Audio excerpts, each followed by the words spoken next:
Welcome students to our today's new video. आज हम एक ऐसी टेक्निक के बारे में पढ़ने वाले हैं जिसे क्लोन कंपैरिजन या कॉपी कंपैरिजन टेक्निक के नाम से जाना जाता है, जिसे मैं भी बिफोर एंड आफ्टर टेक्निक के नाम से कहता हूँ।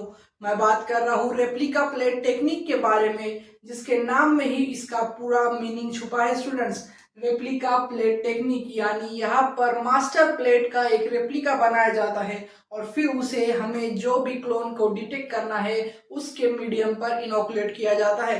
तो स्टूडेंट्स ये टेक्निक बहुत ही पुरानी है, ये लगभग 76 साल पुरानी टेक्निक है, जिसे दो मियाँ बीवी यानी हस्बैंड वाइफ ने डिस्कवर किया था, ये डिजाइन किया था। वो है हमारे एस्थर और जोशुआ लेडरबर्ग। ये दोनों हस्बैंड और वाइफ ने 1952 में रेप्लिका प्लेट टेक्निक को डिजाइन किया था और रेप्लिका प्लेट टेक्निक को इन्होंने क्लोन्स या म्यूटेंट्स या रेजिस्टेंस सेल्स को देखने के लिए डिजाइन किया था। तो student replica plate technique mainly दो सेल्स को कंपेयर करने के लिए यूज की जाती है। पहला है ऑक्सोट्रॉप्स और दूसरा है हमारे एंटीबायोटिक रेजिस्टेंट सेल, और ये सब क्लोनिंग की प्रोसेस के बाद ही हमें पता चलता है। तो स्टूडेंट्स आप सबको पता तो चल गया ये दो साइंटिस्ट ने 76 साल पहले इतना बड़ा काम क्यों किया था, क्योंकि ये सेल का कंपैरिजन करना चाहते थे। इस टेक्निक की मदद से इन्हें बहुत ही इजी हो गया कि हमारा जो म्यूटेटेड सेल है या ट्रांसफॉर्म सेल है या क्लोन सेल है उसे कंपेयर करना। तो स्टूडेंट्स सबसे पहले हमें दो टर्मिनोलॉजी देखनी होगी। पहली है ऑक्सोट्रॉप और दूसरी है प्रोटोट्रॉप। ये दोनों का मतलब क्या है वो सबसे पहले हम देखेंगे। तो स्टूडेंट्स सबसे पहला है ऑक्सोट्रॉप और दूसरा है प्रोटोट्रॉप।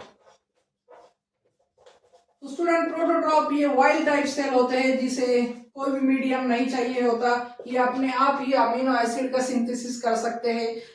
ये कई भी मीडियम में ग्रो हो सकते हैं। और दूसरा है ऑक्सोट्रॉप, इन्हें बाहर से सप्लाई चाहिए न्यूट्रिएंट्स का, ये अपने आप न्यूट्रिएंट्स को प्रोड्यूस नहीं कर सकते, ये मिनिमल मीडिया में ग्रो नहीं हो सकते, इन्हें पूरा मीडिया सप्लाई ग्रोथ के साथ दिया जाता है। तो ये दो टर्म हो गए ऑक्सोट्रॉप और प्रोटोट्रॉप। तो स्टूडेंट ऑक्सोट्रॉपिक सेल्स को कंपेयर करने के लिए, ऑक्सोट्रॉपिक म्यूटेंट्स को कंपेयर करने के लिए रेप्लिका प्लेटिंग टेक्निक को यूज किया जाता था। और दूसरा है हमारा antibiotic cells, antibiotic resistant cell को कंपेयर करने के लिए रेप्लिका प्लेटिंग को यूज किया जाता था। और रेप्लिका प्लेटिंग का प्रिंसिपल यही है कि हमें क्लोन सेल को कंपेयर करना है मास्टर और सेकेंडरी प्लेट से। तो स्टूडेंट्स देर न करते हुए स्टार्ट करते हैं हमारा रेप्लिका प्लेटिंग का प्रोसीजर, क्योंकि प्रोसीजर देखे बगैर आप समझ ही नहीं पाएंगे कि क्या हो रहा है इस टेक्निक के अंदर।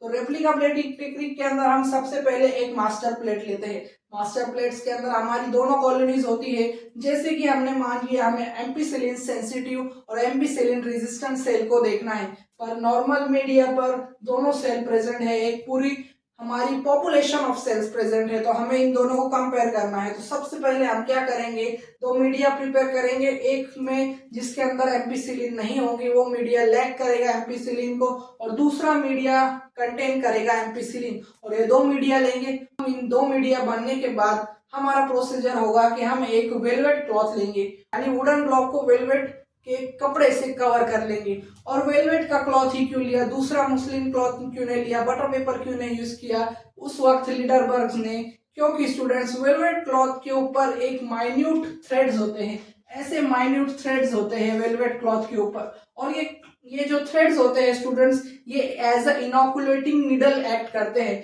यानी हमने अगर इस प्लेट पर वेलवेट क्लॉथ को प्रेस किया तो इसकी रेप्लिका इस पूरे वेलवेट क्लॉथ पर आ जाएगी, क्योंकि वेलवेट क्लॉथ के ये छोटे threads as a inoculating needle काम करेंगे, और जैसे ही हमारी मास्टर प्लेट पर कॉलोनीज थी वैसे ही वो पिक करेंगे। और पिक करने पर अगर हमने उन्हें हमारे दोनों प्लेट्स पर स्टैम्प किया, यानी एम्पीसिलिन लैक वाली भी जिसमें एम्पीसिलिन नहीं है और जिसमें एम्पीसिलिन है, दोनों पर हमने उसे स्टैम्प कर दिया समझ लो।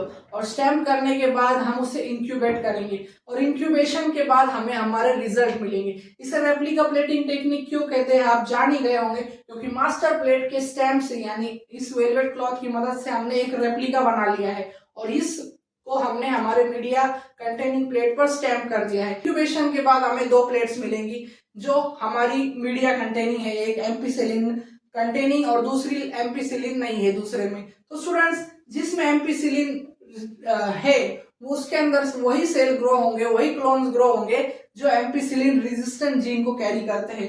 तो एम्पिसिलिन रेजिस्टेंट जीन को सिर्फ ये 3 सेल कैरी करते हैं। तो हमें इससे क्या पता चल गया कि ये जो 3 सेल है हमारे मास्टर प्लेट पर वो एम्पिसिलिन रेजिस्टेंट है। और फिर अगर हमें सेंसिटिव देखना है तो हम एम्पिसिलिन जो मीडिया के अंदर नहीं था, जो प्लेट के अंदर एम्पिसिलिन नहीं था, वहां पर हम एम्पिसिलिन सेंसिटिव सेल भी कंपेयर कर पाएंगे, क्योंकि ये जो 2 सेल देख रहे हैं वो यहाँ पर ग्रो नहीं हुए हमारे एम्पिसिलिन कंटेनिंग मीडिया में। तो इससे हम क्या कंक्लूड कर पाएंगे कि हमें एम्पिसिलिन सेंसिटिव सेल भी मिल चुके हैं और एम्पिसिलिन रेजिस्टेंट सेल भी मिल चुके हैं, और इससे हम सेंसिटिव और रेजिस्टेंट दोनों सेल्स को कंपेयर कर सकते हैं। और रेप्लिका प्लेट टेक्निक के अंदर हमने हमारी मास्टर प्लेट का एक रेप्लिका बना दिया और फिर उसे 2 मीडिया पर ग्रो होने के बाद हमें दोनों टाइप के सेल मिल चुके हैं। और यही टेक्निक को लीडरबर्ग्स ने यूज कर कई नई डिस्कवरी की थी, म्यूटेशंस के अंदर, ऑक्सोट्रोपिक म्यूटेंट्स के अंदर, एंटीबायोटिक रेजिस्टेंस के अंदर। तो स्टूडेंट्स, ये था पूरा प्रोसेस रेप्लिका प्लेटिंग का, जिसके अंदर एक सिंगल वेलवेट क्लॉथ की मदद से उन्होंने inoculating needle as a use किया उसे, और एक पूरी नई टेक्निक को डिजाइन कर दिया।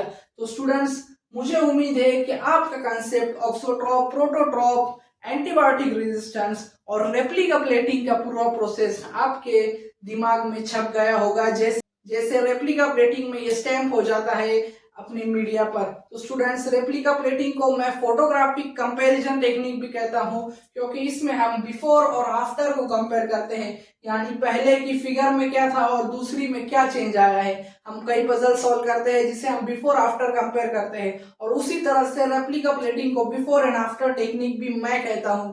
तो स्टूडेंट्स, मुझे उम्मीद है कि आपका कंसेप्ट रेप्लिका प्लेटिंग के बारे में क्लियर हो चुका होगा, और क्लियर क्या, ये आपके दिमाग में छप ही गया होगा। तो स्टूडेंट्स, ऐसी ही वीडियोस के लिए मेरे चैनल को लाइक करें, शेयर करें और सब्सक्राइब करना ना भूलें। Thank you for watching.